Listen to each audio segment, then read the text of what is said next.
everyone, and welcome to Clean Water Conversations, the podcast where we have casual discussions about creating clean and clear waterways right here in Lancaster County. I'm Ken.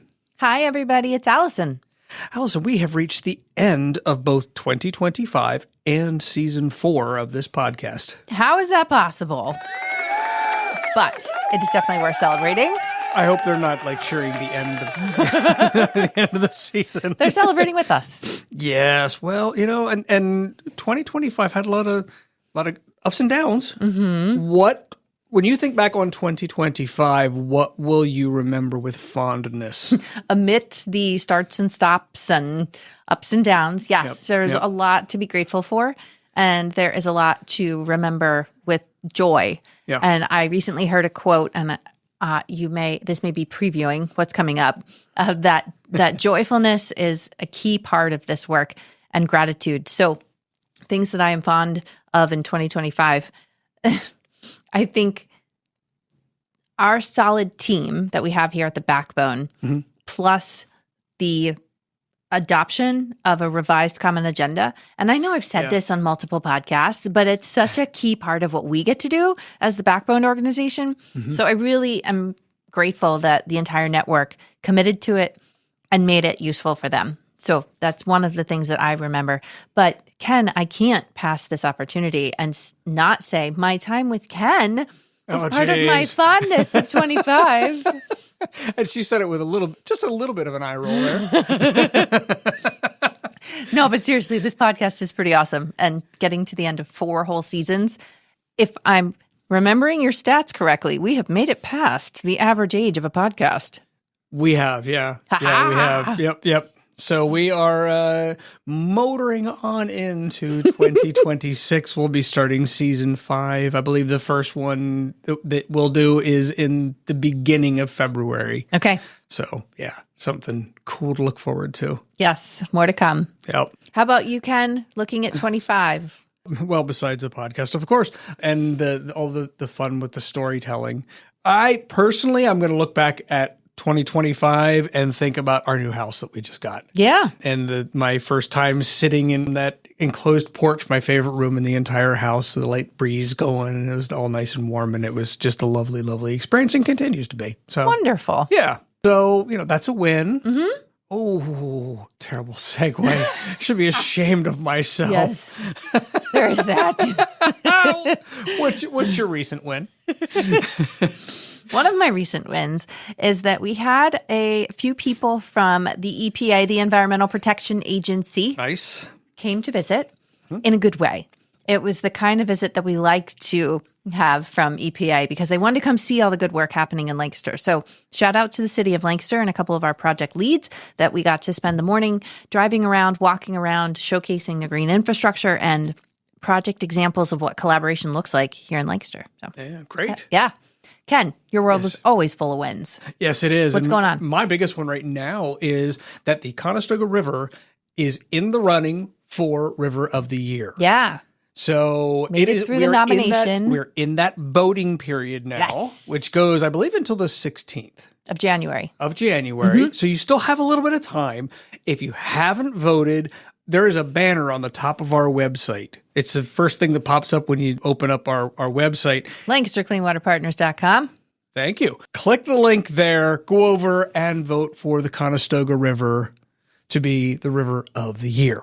Let's do this. A lot of people working behind the scenes, a lot of passionate people working behind the scenes to make this happen. Hey, you know what? Speaking of passionate people, we have a passionate guest today. Yes. So we're really excited to have Drew Robinson, the communications director for the Choose Clean Water Coalition. Drew, can you give us a little bit of background about the coalition and your role there? Absolutely. Would love to. Choose Clean Water Coalition, we're in our 16th year, and we're a network of more than 320 nonprofit organizations throughout the whole Chesapeake Bay region. We have members stretching all the way up to Cooperstown, New York, down to Hampton Roads, Virginia, and as far as west as West Virginia, all 6 states plus DC. We have representation in our Choose Clean Water Coalition. And what we do is we harness the collective power of all these organizations that are doing amazing work for clean water in their local communities. And we work to equip them and help all of them sing from the same song sheet. And that's kind of where my role comes in as communications director, providing resources and helping these organizations, again, sing from the same song sheet and work together. And just worth mentioning that we're always looking for new members to join us. I joined the coalition a little over 6 years ago, and we had around 250 members, and we've grown considerably since then with more than 320 now, and always welcoming new nonprofits to join us. There's no dues, but it's a great opportunity to get connected with peers from throughout the region working towards clean water. Well, then let's start off with an icebreaker. Your question is, what's a goal that you're glad you gave up on? And here's the second part of the question is, what's one that you're glad you stuck with? Yeah, well, the first goal that I gave up on, I don't know if it's a goal necessarily I had but my mother did. She always said I should be a lawyer because I like to argue, I guess, especially as a kid. And, she had some good points. And I did a bunch of informational interviews with lawyers and learning more about it, and decided it wasn't for me. And I work with lawyers all the time in our work for clean water, I can confidently assert that I made the right decision. Sorry, Ma. Just this week, I was reformatting one of our sign-on letters that one of our great members from Chesapeake Legal Alliance, Evan Isaacson, wrote this 30-plus page letter and a bunch of legalese. And I'll just say, having read through that, I'm glad that wasn't the path I chose. Communications, it's still a form of arguing. I think you can make that case, but just in a little bit different form. Yeah. For the second part of the question in regards to one I stuck with, I go back to Wayback Machine 20 years ago, really with the first goal that I set for myself that was a little bit audacious when I was just a teenager and pursuing my Eagle Scout. And I saw my older brother earn his Eagle and set the goal for myself to have that achievement as well. And it wasn't easy, but even all these years later, I'm grateful that I had the opportunity and the support system to go for that and to earn it. Because as the phrase goes, once an Eagle, always an Eagle. So it's something that I'll always be proud of. That's awesome. Yeah. Congratulations. And what an impactful goal this many years later. Yeah. Well, maybe this first question kind of ties to that, of what are some of your early memories that tie you to conservation or clean water? The story, and I tell the story quite often, and it's one of those stories that hindsight's 2020. I didn't realize it at the time, but as a kid, we had a pond just less than a mile from my house, Fox Chase Pond. I grew up in New Jersey. And it was not a pond that you'd want to go swimming in, to say the least. Full of algae. And it's kind of like the Simpsons episode where you pull out a fish with 3 eyes. You'd expect that. But juxtaposed to that, my grandparents lived up on Cape Cod, and they had just a pristine pond that we always went to called Baker's Pond. Mm-hmm. And went swimming in there, caught tadpoles, fishing, everything. And again, didn't realize it at the time, but the juxtaposition between those two and the inherent unfairness, really, of having a body of water, a resource close to home, but not being able to use it in any way, shape, or form, really, what struck me, and I think it planted the seed deep down to work for clean water. The tangled webs we weave and how things, you don't necessarily understand or grasp the importance of experiences in the moment, but years later, they can kind of start to make sense. Well, that's a perfect segue then. What did you want to be when you grew up? I won't lie. My answer is I just always wanted to play baseball. And if I had to pick, nice. I would have played for the Yankees, but it wasn't in the cards for me. I was 5 feet tall when I went into high school. So you look at the Little League World Series these days, and some of these kids have beards. Yep. So that wasn't me. So that wasn't in the cards, but yeah, still an avid baseball fan. And that was the dream for sure. Oh, we will totally get back to that. Definitely. Yeah. Oh, I'm looking forward to it. Were you, like me, are a comms guy, communications guy? Now, your work in communications has included a lot of topics or focus areas like climate change, clean water, habitat restoration. It's hard for people to say, no, I don't support clean water. So why do you think we struggle to communicate content in those topic areas? Yeah, no, it's a great question, and yeah, I'd love to, if you ever hear someone say that they don't want clean water, I'd love to know.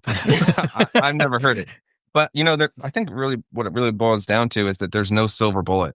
There's not one single issue that's confronting the Chesapeake Bay for sure, but then of course all the rivers and streams that feed it. There's not, it's not we solve this one thing and then the bay will be saved, and we'll have clean water and healthy communities. It's complex and challenging and hard to understand at times.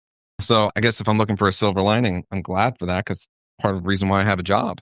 I hear you. There really are so many issues and challenges to achieve clean water. So I think what we really need to do from a communication standpoint is just keep it simple. First, by just keeping the end goal in mind and telling stories, demonstrating and revealing why clean water matters.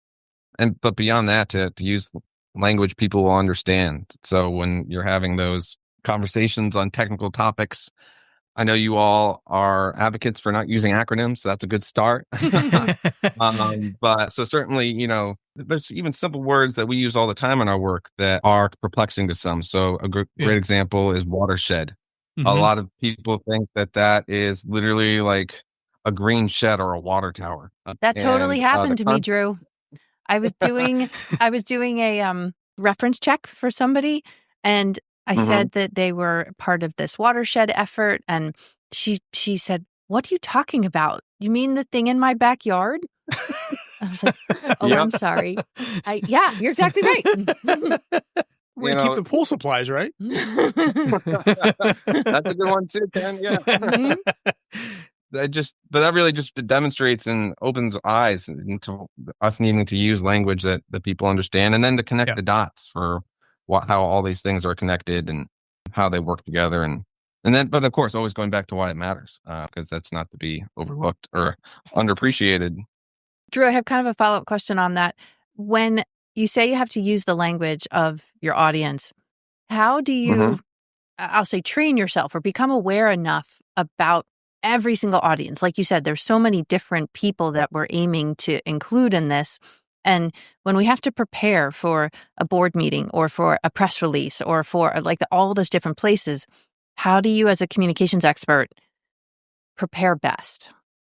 From a preparation standpoint, it's certainly having your talking points document and having that cleared and ready and rehearsed. But I think it's also just having a solid grasp on the issues themselves.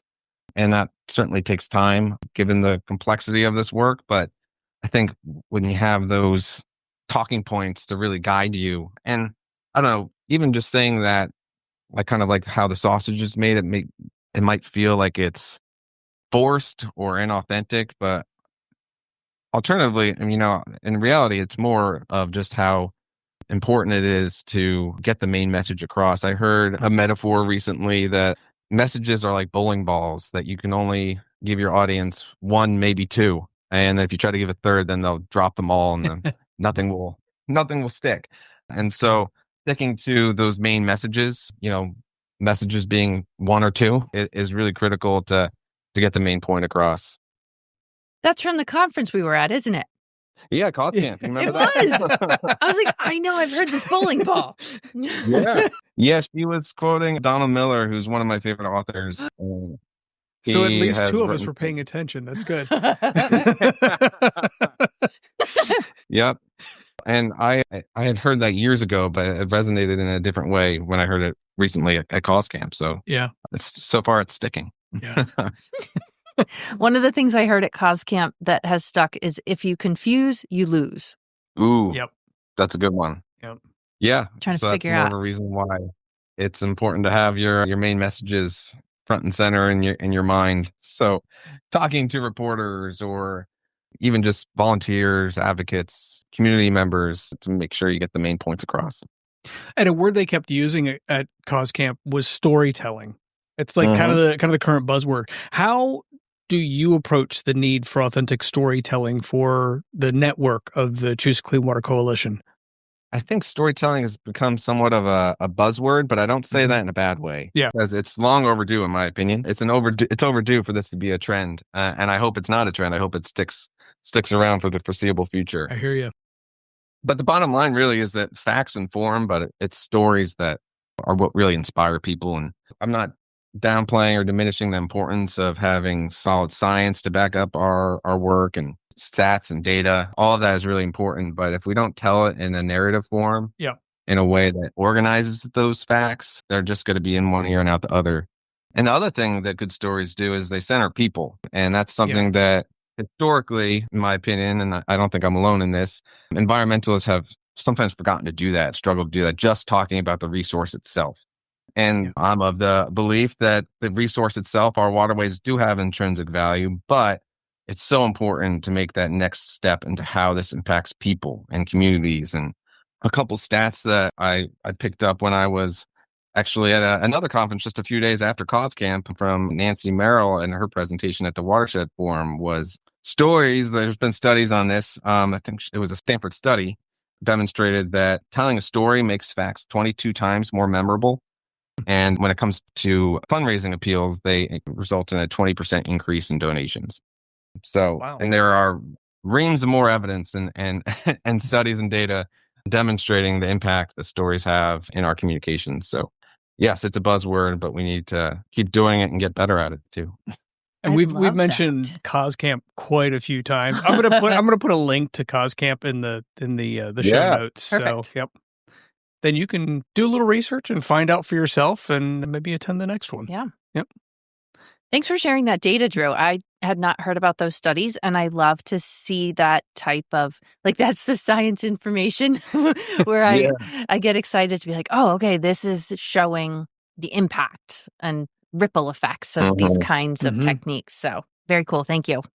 No, I mean, there's so much more to dig into. And, I'm looking forward to it. I think just real quick, I'll throw in a plug while we're talking about storytelling. The Choose Clean Water Coalition, we're hosting a storytelling training series this year. Registration isn't open for it yet, but it's for all of our members to become more effective storytellers. And it's not designed just for communicators, though communicators are welcome, but for field staff, restoration staff, executives, everyone. So happy to share more information when that comes live, but it's very timely to mention it. Drew, that's very exciting that there's an entire series coming up. I'm eager to learn more. It's with Chesapeake Bay Trust support, put that storytelling series together. So we're excited for it. I've been working closely with Will on our team. Excellent. Nice. Why do you think storytelling is a strategy that's growing in popularity at this point in time? It's a really good question. And there might be people that can give you answers that are verified and studied, but my hunch is that people are seeking long form content. I think whether it's conscious or not, there's this rebellion against constant scrolling and the 5-second hits from TikTok and Instagram Reels and all of that, and people are wanting to have those more in-depth, comprehensive stories and content. And so that's one theory as to why stories might be taking more of a hold, because it's hard to tell a really effective story super quickly. You can, I know there are those examples of tell a story in 6 words, and there's some really powerful ones out there. Yeah. But generally speaking, it takes a little bit more time, even if we're talking 20 or 30 seconds. And I think people are just yearning for that type of more authentic and, again, comprehensive and nuanced type of content and stories. And and the other thing, as already mentioned, good stories center people. And so by focusing on that and having content that centers people, I think it already is a winning formula. I've been trying to be the storyteller here in Lancaster. And Lancaster hasn't always been like the poster child for positively in the overall Baywide community, the Bay watershed community. What have you seen as the difference in marketing and outreach lately? And what should we keep doing more of? Yeah, it's another good question. Well, first thing I'll say is that I have seen a shift. I've been doing this work in the Bay world for over 10 years now, and I've seen a shift in a greater appreciation and recognition of all the fantastic work that's happening in Pennsylvania, especially in Lancaster, where you all are very much on the cutting edge in many respects. So it's not to say that there isn't still a lot of work to do in the Keystone State, but there's definitely a lot of progress. But yeah. The studio audience loves that. Yeah, amen. But what do we, what in regards to what to do more of? I mean, have we talked about storytelling yet? 'Cause, that's a great place to start. And one of the more underappreciated aspects of storytelling that can be overlooked is thinking about who's the messenger, who's telling the story, you know, who's the first person narrative, who's that person. And you all have some amazing messengers in Lancaster. You know, there are lots of studies on who are the most trusted messengers. Yeah. And consistently, time after time, the top of the list are farmers and ranchers. Yeah. And looking at, you know, a lot of the work that you all do in Lancaster, you certainly have some amazing farmers. I've had the pleasure of meeting many of them that have just really compelling stories, amazing backgrounds, that are doing some just really inspiring work. So I think that's a great place to start, just giving those people a platform. Sometimes you can keep it simple and just point a camera at someone and let them go off and, you know, and share and make all the amazing work they're doing. And so I think that's, you know, the first thought. But then, I mean, I'm sure everyone that listens to this podcast already recognizes and believes that Lancaster is just a beautiful place. And certainly there have been many people that are, you know, capitalizing on that and showcasing the beauty of Lancaster, you know, through visual storytelling and, you know, photography and videography. And I think that's another thing to keep doing, because that multimedia content really helps stop the scroll. But I mean, you guys are there on the ground every day. I'm curious what you all think. I think you're right. Keeping it with the messenger, being the it there, keeping the messenger as a local trusted peer and keeping it a positive story, not focusing on the negativity. And I was just thinking about this morning. It's funny you ask that when I started and I used a picture of the waters behind the Conowingo Dam, I think, and it was right after a storm, and somebody called me out on it, and I didn't know what to do at the moment because I thought I was telling the story of what's going on. Yeah. And they were like, well, no, but like we have to show the positive pieces. And obviously it stuck with me. And yes, I was just thinking about that this morning. So yeah, no matter what it is, the message has to be about the positive pieces. I don't say that to act like we need to ignore the reality. Like you said, there's a lot to do. There is a lot of work ahead of us. But if that's all we focus on, we're not celebrating the wins. We're not pushing for people to be inspired by what others have done first. And to me, I think the most important message that I can give out there is look at all the really cool, positive work our partners are doing that are positively changing our environment right here. And then because it's positively changing our waters here, it's positively changing the waters downstream to the bay. Yep. It's all connected. Yep. And it also makes me think of another lesson from Cause Camp of just creating the elevator pitch. It's the problem, you know, what are we trying to solve? But then there's the solution, what we're doing, the work we're doing to solve it, and what the result is or will be, the positive experience that will happen as a result of our hard work. So keeping that formula in mind is also another way just to make sure that we're staying on message. That's a really good point. We have used the elevator pitch with our partner organizations, and we've given them like a one-pager about it and some practice time, but that was a while ago. Ken, we should go back to it. And as you described, Drew, the components of it, we're at a new point in time and asking people to spend a little bit of time revisiting what is their elevator pitch here at the end of 2025. I like that idea. How can we roll that out in 26? As our circumstances change, our stories need to change too, right? 100%. Yeah. Yep. Now, I didn't realize this until recently. You specialized in faith-based communication, serving as a community leader with Interfaith Partners for the Chesapeake, or IPC. You can use that acronym now without getting buzzed if you want to. Tell us about why that kind of work is especially important and relevant in the collaborative approach to clean water. Well, I studied political science and religion in college, not too far away from Lancaster at Dickinson in Carlisle, Pennsylvania. Right. And the two things you're not supposed to bring up at the dinner table. So maybe true. And that I like to argue. But I've really always been interested in infrastructure, the social infrastructure provided by faith-based communities, and intersection between not even so much politics, but more of like public affairs and religion. I mean, if you think about it, there's groups of people that are meeting consistently. And when it comes to environmental work, virtually every faith tradition has an appreciation for the natural world and stewarding it. And in faith circles, this is often called creation care, with the implication that of stewarding something that a higher power created. So that's just was always my jam, still is. And I love the opportunity that I have to serve on the board of IPC. And they do some amazing work equipping congregations throughout the region. Some might say watershed.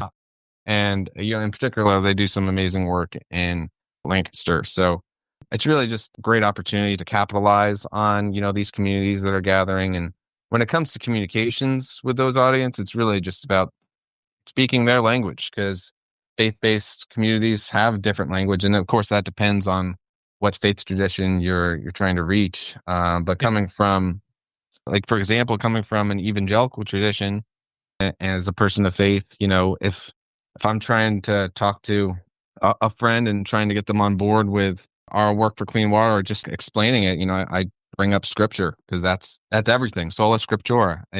And if I'm able to showcase scripture and put that in the context of our work for creation care and stewarding what we've been blessed with and called to steward, then we're halfway there and getting them on board to recognizing the power of our work. So that's just a little bit of behind the scenes into the thought process that goes behind faith-based communication. Nice.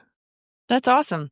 And I'm excited to learn more about what you guys are doing with lots of different partner organizations as you prepare for the Choose Clean Water Conference coming to Lancaster in 2026. Cue the studio audience. Yes. I love it. They're an excitable bunch, I'll tell you what.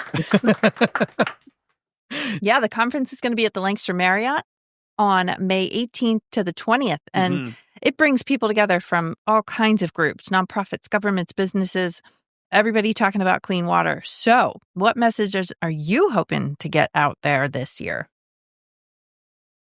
Well, you both are wonderful members of our conference planning committee, so you know a little bit about it. But to share with everyone else, the theme of our conference this year is the pursuit of clean water.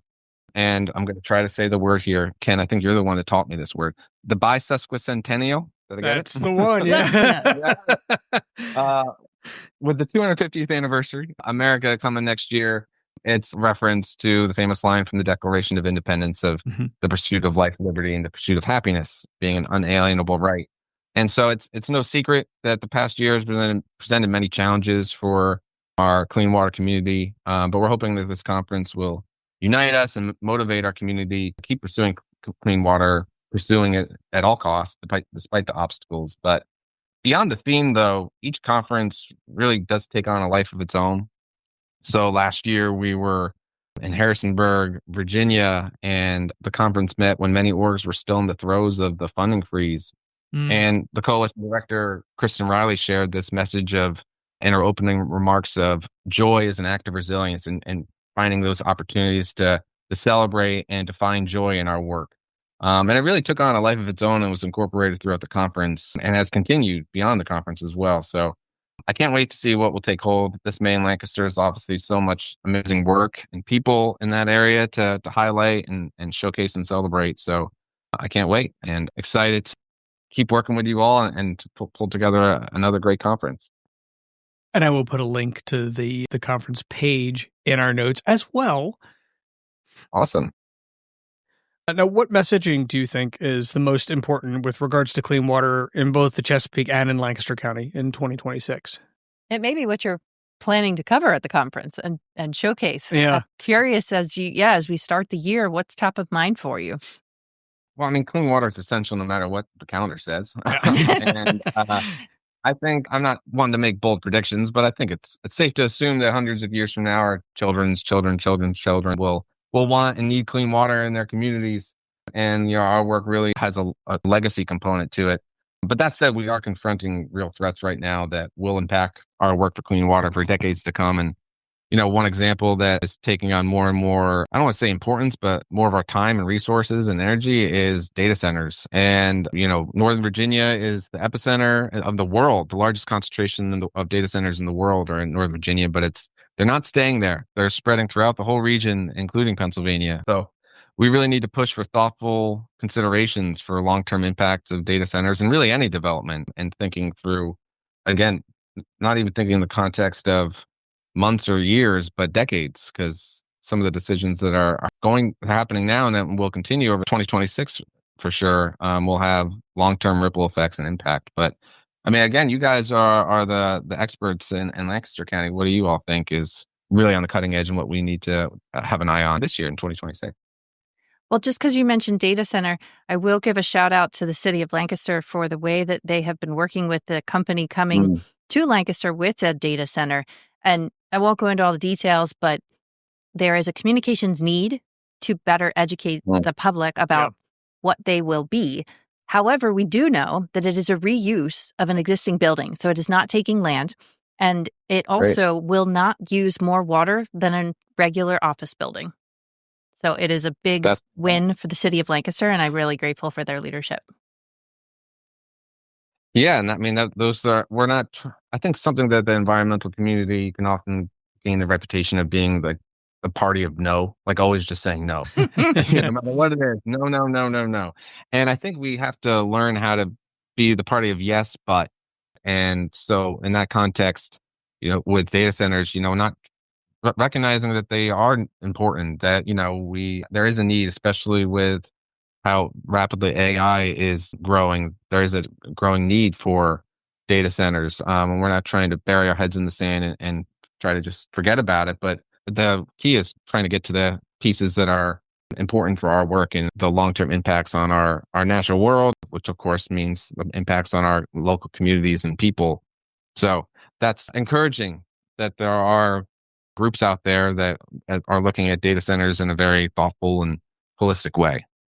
Yeah, and that's, as you point out, that's only one of the components of what's coming in 2026. And so to answer your initial question, some of the other pieces I think that are right in front of us here in Lancaster is really the excitement that the momentum we've been building with all the outreach to landowners, with the delisting strategy, with building the narrative of local success. There is still demand. Programs are oversubscribed. People are eager to get these projects done, and there are more efficient processes. So seeing that continue in 26 is really exciting, using the common agenda to help guide people so that there is appropriate capacity. Like, we got to have enough engineers. We got to have enough people to do the shovels in the ground.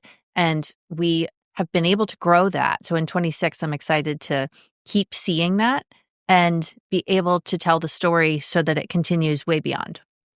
I love it. How about you, Ken?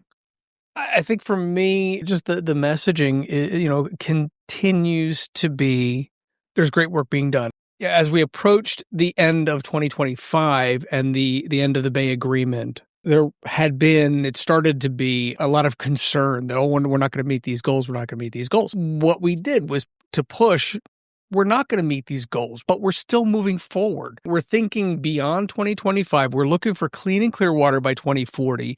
And the beyond 25 agreement that they have now focuses a lot on 2040. Yeah. So I think it's great that we're all in agreement for that. And the messaging to me is we're still pushing forward. We're still pushing forward. We still have these same goals. Drew, how do you guys handle that at the Choose Clean Water Coalition? Because so much of your work is Bay driven, but you're integrating so many different partner organizations and their goals too. So how do you do that beyond 2025 kind of messaging and integration of things? It's been the story of my life, Allison, for the past couple of years, for sure. But I'll start by answering that I'll tell a quick story. And this comes back to my time at CBF when we overlapped, Allison, Chesapeake Bay. I picked it. He was just saying it. Chesapeake Bay Foundation. Oh man, no, I earned that buzz. So you got me. When I first started there in 2014, I had been there just, I think, 2 or 3 months, and we were touring at that point, newly opened Brock Environmental Center, and just an amazing LEED Platinum facility down in Hampton Roads, Virginia, that met the Living Building Challenge. And anyways, we were getting a tour of that facility, and I remember our tour guide at the time saying that, putting in the context of the blueprint, and he used the phrase when he was talking about the context of 2025, and he said, when we're all out of jobs by 2025 with a successful implementation, of what the Bay Foundation calls the blueprint. And honestly, there was a couple weeks there where I wasn't too concerned because at the time, 10 years ago, that felt a long way away. But then obviously I kind of picked up on that. That's not exactly the case. And, the reality is, yes, we certainly have made progress. We want to celebrate those wins.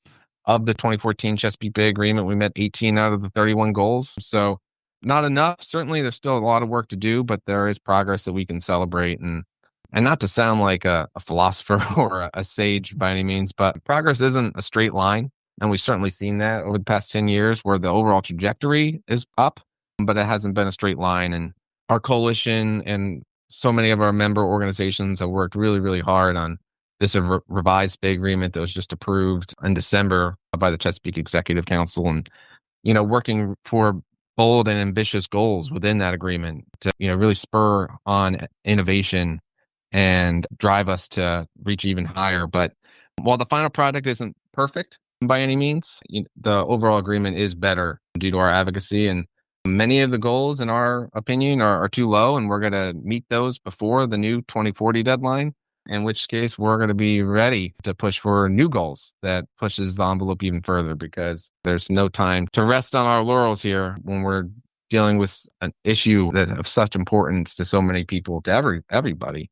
In clean water, we need to keep pushing forward.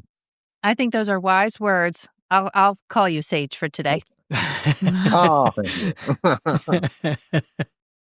Cool. Well, that brings me to my absolute favorite time of the show, and that is trivia time. All right.